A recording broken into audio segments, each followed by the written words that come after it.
বুড়া ছিলাম না। আমার বয়স যখন 16 বছর আছে তখনও না আমি তেড়া হয়েছি, কারণ আমার তখন গাঁড় মোটা হয়েছে।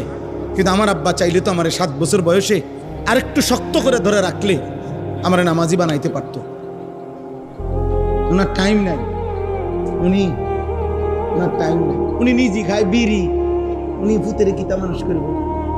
বিড়ি খাই না বেড়াই কেমনে কইব যে ভূত মানুষের মতো মানুষ হও? ভূতে যদি আব্বা আমনের মতো নি,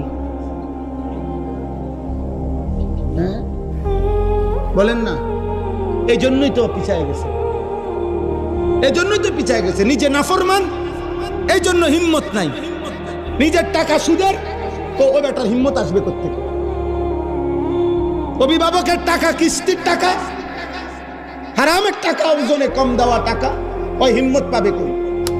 ওই কলিজার মধ্যে হিম্মত পাবে কই? এই জন্য চিন্তা করে বাদ দে।